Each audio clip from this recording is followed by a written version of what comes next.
ওই কিরে কিরে কিরে, জ্বালা জ্বালা জ্বালা, অন্তর জ্বালা, কলিজা পুইরা ছারখার হয়ে যাইতেছে। আর কার? কিছু দালাল চামচাদের। ওই জিল্লু, মাল দে আগে, দালাল চামচা ঠিক কইরা লই। আমি করলেই ঢং, আর মানে তারা করলেই রাইট, মানে কি জানো, কৃষ্ণ করলে লীলা খেলা, আমি করলেই রং। বড় লোকের সবই রাইট হয়, গরিব করলে রং। নাকি যে কৃষ্ণ করলে লীলা খেলা, আমি করলেই ঢং।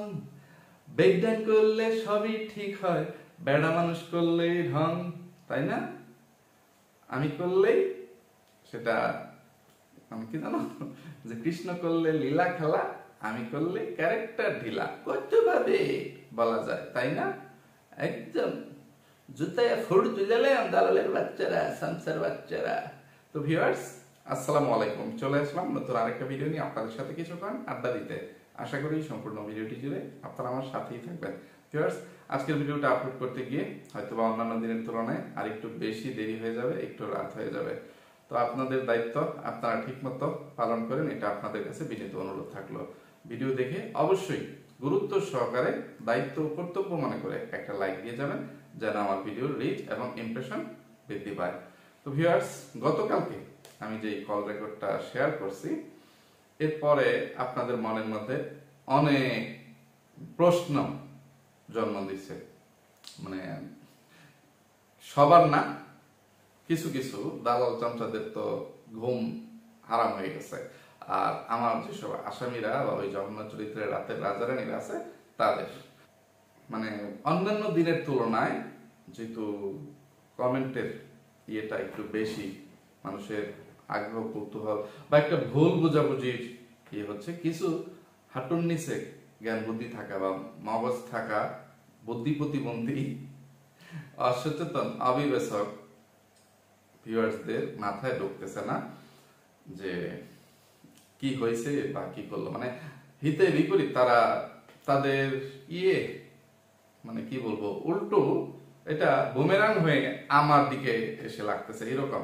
কারণ কিছু মানুষ এক পক্ষের কথা শুনে বা একটা মানে মুখের একটা লাইন শুনেই মানে পুরো পৃষ্ঠা পড়া তাদের মুখস্থ হয়ে গেছে বা বই মুখস্থ হয়ে গেছে, এরকম একটা ভাব ধরে বা তাদের চিন্তা ভাবনা এরকম যে সে মানে পুরো বই মুখস্থ করে ফেলছে, সে সব বুঝে ফেলছে।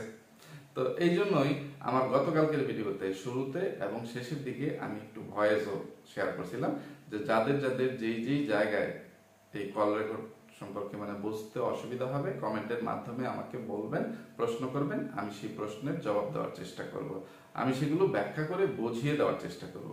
কিন্তু এই সময়টুকু না দিয়েই এই যে মানে এইরকম মন মানসিকতা বা চিন্তা ভাবনার অনেকেই থাকতে পারে, এই জন্য আমি আগে মানে সবাইকে এটা ইয়ে করে দেই। নাম বললাম না, আমাকে একজন লিখছে, আমাকে একটা বিশেষণ দিচ্ছে, আপনিই অসভ্য, কোনো শিক্ষা নাই আপনার। সে আমার শিক্ষার সার্টিফিকেটও দিয়ে দিছে। এতদিন ওনাকে খারাপ ভাবছি, আসলে খারাপ আপনি। তো ও না তি না বা সে বা তাকে, এটা কেডা?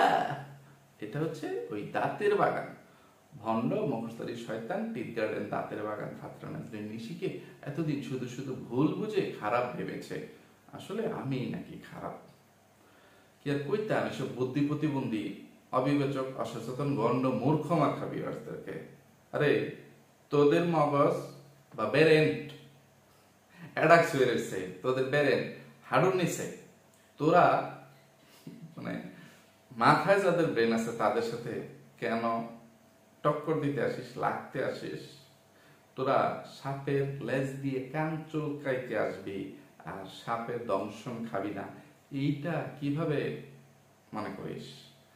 এই কথাগুলো দালাল চামচাদেরকে বলতেছি আর ইয়ে করতেছি। তো আমাকে এখানে অসভ্য বলার জন্য তাকে তুই তুকারি করতেছি যে দাঁতের বাগানের সাথে আমি যে কল রেকর্ডটা শেয়ার করছি সেটা কবে কখনকার সেটা সবার আগে এখানে বলে নিই। এটা ইদানিং কালের না, এটা আমি যখন ইউটিউবে আত্মপ্রকাশ করছিলাম তার মাসখানেক পরের কল রেকর্ড। কারণ আমি ইউটিউবে আসার পরে অনেকগুলো কল রেকর্ড কিন্তু বাধ্য হয়ে মানে শেয়ার করতে হয়েছে, আপনাদেরকে শোনাইতে হয়েছে। ওই অমানুষ জানোয়াররা, জঘন্য চরিত্রের রাতের রাজারানীরা যেই পরিমাণ মিথ্যাচারিতা করে আপনাদের ব্রেন ওয়াশ করে রাখছিল, আমি শুধু মুখের কথা বলে মানে আপনাদেরকে কোনো কিছু বোঝাইতে পারতেছিলাম না। সেই জন্য বাধ্য হয়ে আমাকে কিছু কল রেকর্ড বা এই যে পরকেদানি সাগিনের নিজের মুখের স্বীকারোক্তিমূলক ভিডিও এইগুলো শেয়ার করতে হয়েছে, না হলে আমি শেয়ার করতাম না।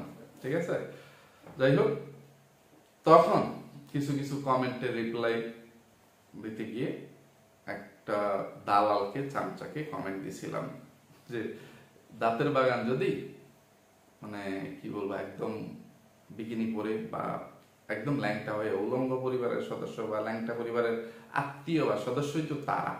দেশি কুত্তার নিজের মুখের ভাষ্য। দেশি কুত্তা অবশ্য নিজেরটা স্বীকার করে নাই, সে তার বউ বাংলাদেশি ডাইনি মাগিনুর ও তার পরিবারের সদস্যদেরকে বলছে যে কিবরিয়া ওই ডাইনি মাগিনুরের পরিবারটা তো ল্যাংটা পরিবার, তাদের তো মান সম্মান বলতে কিছু নাই, তাদের লজ্জা শরম নাই, তাদের কিচ্ছু হবে না, তুমি তাদেরকে ল্যাংটা করে বাজারে ঘুরাইলেও তাদের কোনো লজ্জা শরম হবে না। কিন্তু দেশি কুত্তা যে ওই একই পরিবারেরই সদস্য, মানে একই ধরনের একই ক্যাটাগরির মানে অমানুষ বা নির্লজ্জ বেহায়া রাতের রাজা এবং তার বোন দাঁতের বাগানও একই ক্যারেক্টারের, এইটা সে স্বীকার করতে চায় না বা ওই সময় সে ভুলে গেছিল বা মানে এটা বলেনি। তো তারা কিন্তু একই ক্ষেতের মোলা বা আলাদা ক্ষেতের একই জাতের মোলা, ঠিক আছে, একই চরিত্র। তো তাদেরকে মানে কি বলবো, কোনোভাবে কোনো শাস্তি দিয়ে কোনোভাবে জুতা পিটা চার পিটা করে হাগু মুতু খাইয়ে এখনো পর্যন্ত শিক্ষা দেওয়া যায় নাই বা একটু লজ্জা তাদের মধ্যে জন্ম দেওয়া যায় নাই, কারণ তারা তো এটা নিয়ে জন্মই গ্রহণ করে নাই। আচ্ছা, মূল কথায় আসি। তো তখন একজন ভিউয়ার্স কমেন্ট করছিল যে দাঁতের বাগানকে যদি কি জানো আপনি এমন করতেছেন জন্য বা এটা সেটা বলছিলেন যে দাঁতের বাগান এতটা নির্লজ্জ বেহায়া যে তাকে ল্যাংটা করে ছেড়ে দিল, তার কোনো লজ্জা হবে না। আর তার যেই মানে পুরনো ন্যাক্কার জন্য ঘৃণিত অতীতগুলো আছে সেগুলো যদি এই মহিলা বা এই ভিউয়ার্স সচক্ষেও দেখেন, তাহলে দাঁতের বাগানের প্রতি সে যেই অন্ধ ভক্ত বা ফিদা হয়ে আছে, সে দাঁতের বাগানকে বলবে ব্রাভো ব্রাভো, এগিয়ে যাও দাঁতের বাগান, তুমি এগিয়ে চলো, আমরা আছি তোমার পিছে। তখন কথায় কথায় বলছিলাম যে আপনি কি জানেন যে দাঁতের বাগান এবং তার এক্স বয়ফ্রেন্ড ওই আশিকের সাথে 2011 সালে একটা ভিডিও মানে ভাইরাল হয়েছিল, লিঙ্ক আউট হয়ে গেছিল এই সেই তখন। তো এটাও যদি আপনি দেখেন তখনও দাঁতের বাগানকে আপনি বাহবা দিবেন বা তখন আপনার ওপিনিয়নটা কি হবে আমি জানতে চাই। তখন ওইটা ছিল একদম দাঁতের বাগানের হয়তো বা ফেক আইডি, যে সিম সিম বা ফ্রি কিল এই ধরনের নাম দিয়ে একটা বা দুইটা কয়েকটা দাঁতের বাগানের আইডি ছিল। দাঁতের বাগান আবার ওইসব আইডিকে লটারি ড্রয়ের মাধ্যমে পুরস্কারও দিছে, কালা ফেরাই পেন এটা সেটা এই করে। আরো 4 বছর আগের কথা বা 4.5 বছর আগের কথা। তো তখন এই এটা দেওয়াতে সাথে সাথে পরের দিনই ওই যে আমাকে ঘুমের মধ্যে কল দিছিল। এটা তারিখটা কত ছিল, 2020 সালের 15ই অক্টোবর। 10 মাস তো অক্টোবরই হয় তাই না? আমি কিন্তু 2020-এর 9 মাস যখন চলে মানে সেপ্টেম্বর মাস, সেপ্টেম্বরের পরেই অক্টোবর, আমি সেপ্টেম্বর মাসের কত তারিখের জন্য প্রথম ভিডিও আপলোড করলাম, তো অক্টোবরের 15 তারিখেই সে আমাকে কল দিয়ে এরকম চিল্লা চিল্লি রাগারাগি। আর তখন তার কথা বলার ধরন এবং ইয়ে মানে তার গলার আওয়াজ কতটা ইয়ে ছিল, আর এর আগে সে কতটা সফট ভয়েসে আমার সাথে কথাবার্তা বলতো, এগুলো মানে আমি তো যেহেতু অতীতেও প্রমাণ দিয়েই কথা বলছি, এখনো প্রমাণ দিয়েই কথা বলবো। এখনো যে আমার আর্কাইভের সব তথ্য প্রমাণ মানে ইয়ে হয়ে গেছে, ক্ষতিগ্রস্ত হয়ে গেছে, নাই হয়ে গেছে এরকম তো না। আমি তো বলছি যে আমার কাছে এরকমও আমার আর্কাইভে এত কিছু জমা আছে যেটা কি বলবো 1 বছরেও শেষ হবে না, ঠিক আছে। কিন্তু আমি চাচ্ছিলাম না সবকিছু ফাঁস করি ইয়ে করি। এখনো কি বলবো আমার আর্কাইভে যা আছে তার 10%ও আপনাদেরকে মানে শোনাই নাই, আপনাদের মাঝে শেয়ার করি নাই। আমি চাচ্ছি, আমি যেই কারণে যুদ্ধে আসছি আমার সন্তান সারিকাকে উদ্ধার করার জন্য, তাদের কি বলবো, এখন তারা এতটা ইয়ে হয়ে গেছে যে যা হওয়ার হোক, মানে তারা মনে করতেছে যে তাদের তো ইজ্জত সম্মান যেটা ছিলই না, এটা তো কোনোদিন হবে না, যে কিবরিয়া যতটুকু ইয়ে তো বলেই দিছে, আর তো কিছু নেই, আর অনেক কিছু আছে রে। ফৈনিরা আমার আসামিরা, রাতের রাজারানীরা এবং তাদের দালাল চামচারা, তোরা মানে দালাল চামচাদের তো কল্পনার বাইরে যে তারা কতটা নিকৃষ্ট, আর তাদের কত কত গোমর এখনো ফাঁস হওয়ার বাকি আছে, বা আমি এখনো পর্যন্ত মানবতার কথা চিন্তা করে বা নিজের লজ্জা শরমের জন্য মানে এই জিনিসগুলো শেয়ার করিনি। তো দাঁতের বাগান যে কথাগুলো সেদিন সোজা কথা বলতেছিল, সে জানি যে আমি একটার পর একটা কল রেকর্ড শেয়ার করতেছি, যে ওই কল রেকর্ডটাও আমি মানে আবার রেকর্ড করব, মানে কথাগুলো সে তুই যে বলতেছিল জেনে শুনে যে আমি যে আবার কল রেকর্ড শেয়ার করে শোনাবো, ইয়ে করবো, এই জন্য বলতেছে আমি জানি আপনি আমার আজকের কল রেকর্ডটাও মানে রেকর্ড করবেন, কলটাও এই তাকে বলছিলাম তোর যদি সাহস থাকে তুইও রেকর্ড কর, রেকর্ড করে শেয়ার কর, কিন্তু সে তো করবে না, জানা কথাই। তো তার আগে সোজা কথা আমার সাথে বলা কথাগুলো এবং অন্যান্য আরো যে কল রেকর্ড গুলো অতীতে আপনাদেরকে শোনাইছি, এগুলো প্রয়োজনে আবার ধারাবাহিকভাবে একটার পর একটা এখন থেকে মানে যেগুলো আপলোড করা হয় নাই বা শেয়ার করা হয় নাই ওইগুলো এবং পুরনো গুলো মানে সিরিয়াল বাই সিরিয়াল আমি ধারাবাহিকভাবে শেয়ার করে যাব, তাহলে আপনারা বুঝে যেতে পারবেন তাদের আসল চরিত্র কেমন। সোজা কথা, এই এক ভিডিওতে আপনাদের মানে চিন্তা ভাবনা পরিবর্তন হয়ে গেল কেন আমি বুঝতে পারলাম না। এই যে দালালের যে তুই কি দেখলি রাতের বাগান গতকালকে কল রেকর্ডে যা কথা বলছে, সেখানে কোনো একটা কথা সত্যি ছিল, সে তো তার কোনো অন্যায় অপরাধ সে মেনে নিচ্ছিল না, স্বীকার করতেছিল না। সে জানে যেটা কল রেকর্ড হবে এটা আবার আমি শেয়ার করব, তো শেয়ার করলে সে অপরাধী হবে বা এই হবে সেই হবে, সেইগুলো সে ছোট হবে, অপমানিত হবে, সেই জন্য সে সব অপরাধ অস্বীকার করে যাচ্ছিল। কিন্তু এরপরেও সে অনেক কিছু প্রমাণ দিয়ে গেছে। কি বলবো, অনেকে আমাকে ইয়ে করে যে আচ্ছা একটা একটা করে আসি দালালের বাচ্চা দাঁতের বাগান, যে আমি ভিডিও ছাড়ার সাথে সাথে মাথা খারাপ হয়ে কি আমাকে খোঁচা দিছে দেখেন, যে আন্দারা মান্দারা না কি আইডির নাম লেখছে, এগুলো আপনারা বানান উচ্চারণ করে নিয়েন। সে নিজের নাম নিজে লিখে বলতেছে, নিশিকে নিয়ে কথা বললেই কিরকম টরটরিয়ে ভিউজ বাড়ে দেখ, মেয়ের টনসিল অপারেশনের টাকা তোলার ধান্দা, মরিয়মের কেসের কি হলো, মরিয়মের কেসের কি হলো সময় মতো বলবো, আর আমার মেয়ে রিদার টনসিল অপারেশন করতে হবে না, ওষুধই কাম হয়ে গেছে গা। কি বলবো বইনির ঘরে বইনি ইউটিউবে টেয়াদা তোর মা কালরা চলে বা তোরা চলস। আমার ইউটিউবের বাইরে আরো ব্যবসা বাণিজ্য আছে, আমার ইউটিউবের টেয়াদা বুঝি না দুয়ার লেগে বুঝা জায়গা এইটা, মানে তোরা ইউটিউবের টেয়া ছাড়া অসল তোকে দালাল সামসা করবে এত নদী তাতে না, আর মানে তোর মালকিনরা সোজা কথা নিজে জীবিকা নির্বাহ করতে না, বুঝছাস। তো এই ভিডিওটা মানে এই কমেন্টটা 3 মিনিট এখানে দেখেন, যে 3 মিনিট হয়েছে আমাকে করছে, আর এই আইডিটা ওপেন হয়েছে দেখেন কখন, জয়েন 4 মিনিট এগো, নো সাবস্ক্রাইব বা সাবস্ক্রাইবার। আমার ভিডিও আপলোড করার পরে সে বাধ্য হয়ে বা ইমিডিয়েটলি মানে ইমার্জেন্সি ভিত্তিতে এই আইডিটা খুলছে। আর যে জিনিসগুলো দেখাতে যাচ্ছি সেটা হচ্ছে কিছু কিছু মানুষ কিছু মানে ইয়ে ভাবে নিরপেক্ষ ভিউয়ার্স হিসেবেই ধরি আমাকে কমেন্ট করছেন, ভালোবাসলে কিভাবে আবার তার সাথে এমন করে, একজনের একটা প্রশ্ন, আরেকজনের ভাই এক সময় তো উনি অনেক প্রিয় মানুষ ছিল, এখন কেন দাঁতের বাগান বলে, আগে তাকে কালকের অডিও রেকর্ডে শুরুতেই তুমি তুমি অথুকু তুমি তো বলি না 2010 সালের পরের মানে আপনি আপনি করে কথা বলতেছিলাম, ঠিক আছে,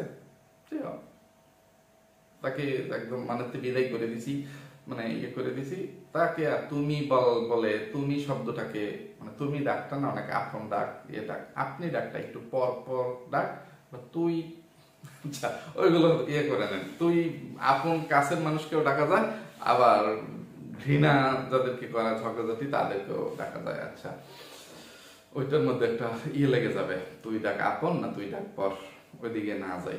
কিন্তু তাকে আমি সোজা কথা, যাকে একসময় জান কলিজা এটা সেটা মানে একদম জীবন মরণ প্রাণ সবকিছু উজাড় করে ভালোবাসছিলাম, তাকে আপনি শব্দতে চলে গেছে। কিন্তু এরপরেও সে আমাকে তুই করে ডাকতে বাধ্য করছে। তাকে বলছিলাম, সতর্ক করছিলাম যে তুই আরেকদিন, আমি তুই তুকারি করার পরে কিন্তু যে 85 মিনিট কান্নাকাটি করছিলি, যে গল্পগুলো আপনাদেরকে অতীতের ভিডিওতে শোনাইছি, যে 91 মিনিট কথা হয়েছিল, এর মধ্যে প্রথম 6 মিনিট আপনি আপনি করে কথা বলছি, পরের 6 মিনিট ও থপকু 85 মিনিট তুই তুই করছি। তখন এত কান্নাকাটি, জান তুমি আমাকে তুই করে বলতেছ, আমার কলিজার ভিতরে মনে হচ্ছে কেউ ছুরি দিয়ে পোজ দিচ্ছে, কেটে টুকরো টুকরো করে ফেলতেছে, তুমি আমাকে প্লিজ তুমি করে বলো।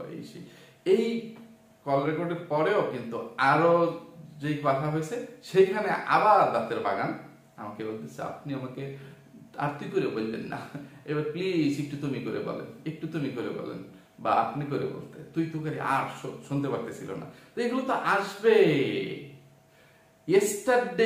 ইয়েস্টারডে মানে আগামীকাল আসবে, মানে আগামীতে আসবে। তো সেই পর্যন্ত অপেক্ষা করেন না। সে যে কথাগুলো অস্বীকার করতেছিল এবং আমার বিরুদ্ধে যে অভিযোগগুলো দিচ্ছিল, এগুলোতে মানে এগুলো প্রমাণ করার সময়টা তো দিবেন। অতীতেও প্রমাণ করছি, এখনো প্রমাণ করব।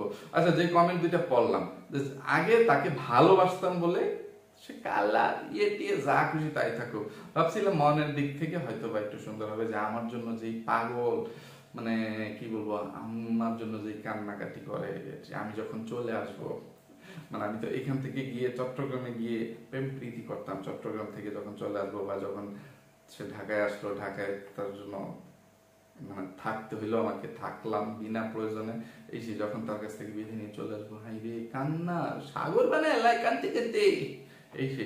তো তাকে কখনো আমি কষ্ট দিতে চাই নাই বা এই করে, কিন্তু সে যখন মানে এটা তো মুখোশ, মানে কি বলবো মানে ছদ্মবেশ, যে সবার সাথে তার মানে একদম এত ওপেন মাইন্ডেড ফ্রি মাইন্ডেড, সবার জন্য উন্মুক্ত, সবার জন্য ফ্রি, সবার খাটে সে চলে যায়, তখন কি আর তাকে ইয়ে করা যায়? আর ও সে যে ইয়ে করতেছিল কত কত কথা কথা বলতে বলতে অলরেডি অনেকক্ষণ সময় চলে গেছে।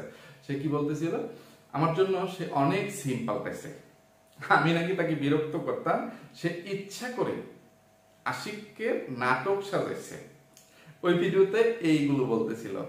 অথচ এই আশিকের জন্য তাহলে সে তার ভাইয়ের হাতে রড দিয়ে মায়ের খাবে কেন?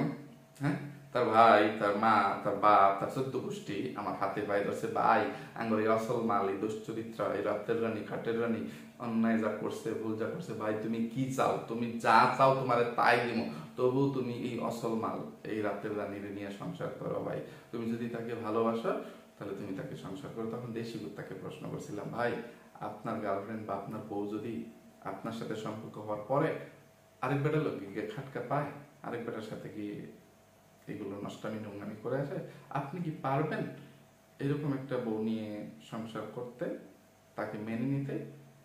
দেশি কুত্তার বেলায় না সম্ভব। হ্যাঁ আমি উত্তর দিছি কি জানেন, সে আমাকে উত্তর দিয়েছিল, এটা ভাই মনের ব্যাপার, যাকে ভালোবাসা যায় তার সব কিছু ভালোবাসা যায়, এগুলো কোনো ব্যাপারই না। এই যে যেমনটা সে ডাইনি মাগিনুরকে অনেক ভালোবাসে, কারণ ডাইনি মাগিনুরের চামড়া সাদা, কি বলবো তাহলে কালা না সাদা আমি জানি না, এটা দেশি কুত্তা কই তারবো, আমি ইচ্ছে করে দেখছি না, মাগিনুর অনেক দেখানোর চেষ্টা করছি, তার একদিন এমনি ঠিক আছে, তো কেলিকে দেখছি না হেডেও এমনি। তো দেশি কুত্তা মানে ওই যে ডাইনি মাগিনুর মানে তাকে ঘরে রেখে অন্য ডাইনি মাগিনুরের অন্য নাগরের কাছে চলে যায়। দেশি কুত্তা সকালবেলা যখন মাগিনুর আসে তখন তাকে জুতা পিটা করে করে ইয়ে করতো, পবিত্র বানায় নিত, তখন উত্তম মাধ্যম দিয়া গোসল টোসল করে আবার তাকে নিয়ে সংসার করতো। তো এইভাবে যখন চলতেই থাকলো, তখন কোনোভাবে ডাইনি মাগিনোরকে আটকানো যায় না বা দেশি কুত্তা টের পায় না, তখন চলে যায়। তখন দেশি কুত্তা ডাইনি মাগিনোরের ফাইজামার মধ্যে বা ছায়া পেটিকুটের মধ্যে গিট্টু দিয়ে দিয়ে সুতা দা দড়ি দা বাইন্দা থুইয়া তার লঙ্গির লাগে তার প্যান্টের লাগে বাইন্দা পরে ঘুমাইতো। এগুলো ডাইনি মাগিনুরের নিজের মুখের কথা, দাঁতের বাগানে জানে। এগুলো দাঁতের বাগানে যে বোন লিমা সেও জানে। এটা পরকে ডাইনি ছাগিনুর এবং ডাইনি মাগিনুর নিজে গর্ব করে এই কথাগুলো গল্পগুলো আমার কাছে কইছে। আর এখন এই মানে দেশি কুত্তা মানে আমাকে বোঝায় ওই কথার পরে, যেটা হচ্ছে কাউকে ভালোবাসলে তার সব ভালোবাসা যাবে। এই এতটা উদার, এতটা মহৎ বা এতটা নির্লজ্জ বেহায়া না আমি হইতাম না। ঠিক আছে, যে এমন দুশ্চরিত্র রাতের গানে নিয়ে মানে আমি তাকে আর মেনে নিতে পারবো না। এই জিনিস বউ প্রেমিকা মানে এইটা কি বলবো, একান্ত আমার সারা পৃথিবী নিয়ে যারে ভাই, আমার ধন সম্পদ দেহা বইচা জাগা জমি সব তারা হয়ে যা, বউ দিতাম না বা গার্লফ্রেন্ড দিয়েও যেত না। আমার যেমন মা বাপ, আমি কি বলবো মা বাবার সন্তান, আমার আরো 4টা ভাই আছে, আমার 5 ভাই, মানে ওইগুলো ভাগ দেওয়া যায়। ঠিক আছে, মায়ের ভাগ বাকি 4 ভাইকে দিতে হবে, বউয়ের ভাগ এটা কাউকে দেওয়া সম্ভব? কিন্তু এটা ওই যে পরকীয়া পরিবারে ভাগাভাগি পরিবারে তারা ইয়ে করতে পারে, দিয়ে ভাগাভাগি করে নিতে পারে। তো আপনারা যারা এই কমেন্টগুলো করছেন যে যাকে ভালোবাসা যায় তার নামে কি তার সাথে এসব করা যায় কিনা, ওই যে ভালোবাসার মানুষটা যদি কলিজার মধ্যে বুকের মধ্যে থেকে পিঠের মধ্যে ছুরি মারে বা বুকেই মারে তখন তার সাথে করা যায়। আর ক্ষমা তাকেই করা যায়। কতক্ষণ করা যায়? 1 বার 2 বার 3 বার, তাদেরকে অসংখ্যবার ক্ষমা করছিলাম, অসংখ্যবার সুযোগ দিছি। আমি এই দাঁতের বাগানের সাথে রিলেশন ব্রেকআপ হওয়ার পরে কত বছর পরে ইউটিউবে আত্মপ্রকাশ করছি বা দাঁতের বাগানের বিষয়টা কি কারণে আমি আপনাদেরকে জানাইতে আসছি, ওই যে বাংলাদেশি ডাইনি মাগিনুর আমাকে বাধ্য করছে। আর এটা মাগিনুর কিভাবে সুযোগ পাইছে, এর জন্য এই দাঁতের বাগান দায়ী। যার অতীত অনেকে বলতেছে মানুষের ফার্স্ট থাকতেই পারে, কমেন্টের ধরন দেখেন আমার চ্যানেলে গিয়ে, পাস্ট কোনটা ফার্স্ট কোনটা এই মূর্খ দালালরা, এই গণ্য মূর্খরা তারা এখনো জানে না। আচ্ছা, পাস্ট বা অতীত থাকতেই পারে বলতেছে, সব মানুষেরই অতীত থাকে। আরে সব মানুষের অতীত থাকে না, ঠিক আছে? তোমাদের মতন কিছু দুশ্চরিত্রা মানুষদের অতীত থাকে, কিন্তু কোনো ভালো মানুষের, ভদ্র মানুষের অতীত থাকে না। মানে এখন আবার কিছু ভদ্রের মধ্যেও একটা পার্থক্য করা যায়, যে করা যায় ওইদিকে না যায়, বিতর্ক বা তর্ক হবে। যারা সোজা কথা অতীতে ভুল করে বা সেটা বুঝতে পারে, তারা ভবিষ্যতে ভালো হয়ে যায়, যে আমি ভুল করছিলাম আবেগের বশে ইয়ে, ভবিষ্যতের জন্য একদম ভালো হয়ে যায়, অনুতপ্ত হয়, লজ্জিত হয়, এইভাবে নষ্টামি নোংরামি করে বেড়ায় না, এত গলাবাজি চাপাবাজি করে বেড়ায় না। যাদের অতীত নোংরা তারা ভবিষ্যতের জন্য সতর্ক হয়ে চলে। কিন্তু দাঁতের বাগান যেখানে জানে যে সে এত পুরুষের খাটকাপি আসছে, এত নষ্টামি নোংরামি করে আসছে, এবং সোজা কথা তাকে আমি অনেক হুমকি দামকি তখন রাগের মাথায় দিয়েছিলাম যে তোর এই করবো সেই করবো, কিন্তু কিচ্ছু করি নাই। আমি আলাদা একটা সংসার নিয়ে ব্যস্ত ছিলাম, আমার সংসার আমি করতেছিলাম।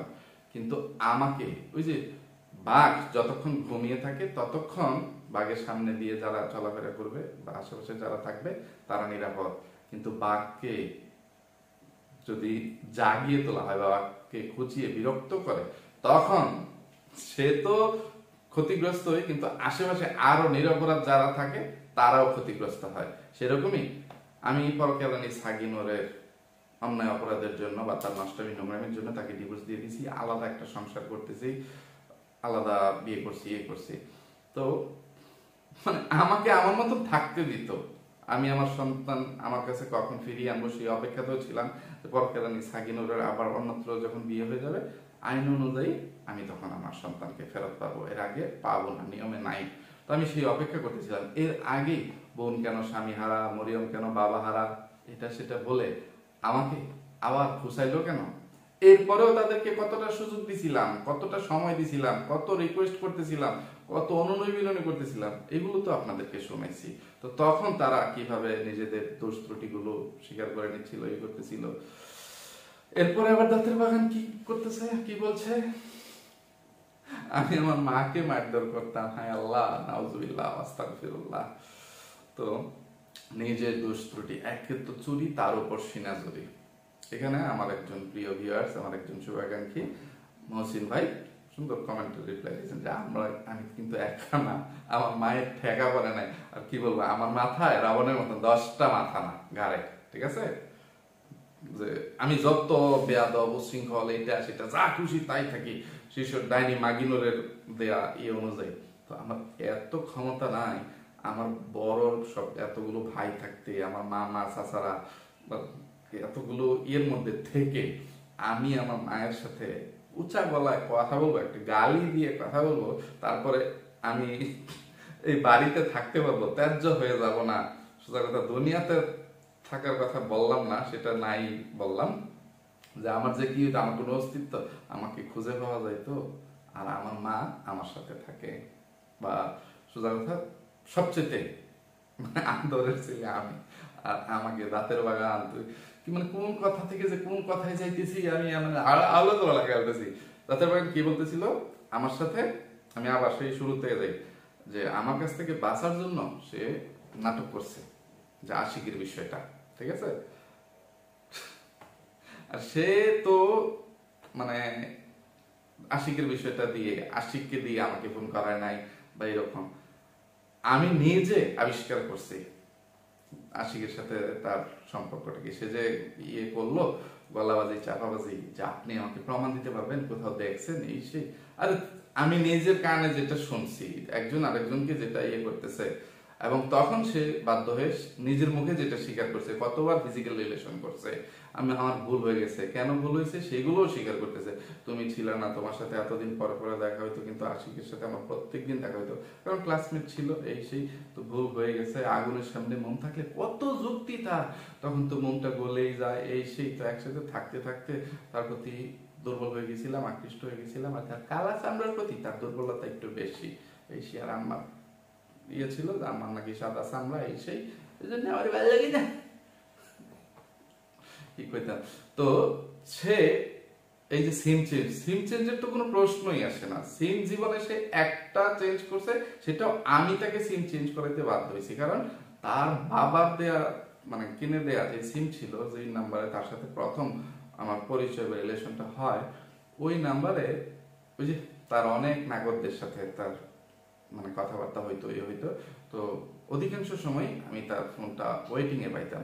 তখন বলতাম, তোমার ফোনে তোমার মা বা ভাই ভাবি এর বাইরে কারোর সাথে তো কথা বলার কোনো প্রশ্নই আসে না, বা দরকার নাই, এত কিসের ওয়েটিং এ থাকে সে। নানান অমুক বান্ধবী, অমুক বন্ধু, এইটা সেটা, অমুক ফোন দিচ্ছিল, তার সাথে কথা বলবো।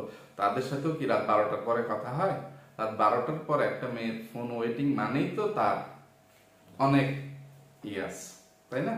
তো তখন আমি তাকে বলছি যে তুমি আলাদা একটা সিম নিবা, সেই সিমের মধ্যে তোমার মানে থাকবে, মানে ওই সিমের নাম্বারটা শুধু আমার আর তোমার মধ্যে থাকবে, ওই নাম্বার যেন আর কারো কাছে না থাকে।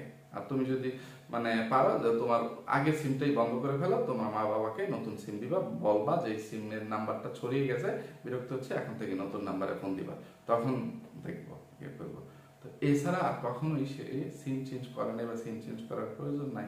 আর এখন সে আর একটা কি জিনিস তানিয়াকে টেনে আনছে, তানিয়া নাকি পরকে জানি সাগিনোরকে ফোন করছে, হাই হাই রে আল্লাহ রে আল্লাহ। আর তানিয়ার সাথে তার বিয়ের পরে আমি নিজেও কোনোদিন যোগাযোগ করার চেষ্টা করি নাই, প্রশ্নই আসে না, কারণ অশান্তি করার প্রয়োজনই নেই, মনের থেকে কেটে দিছিলাম।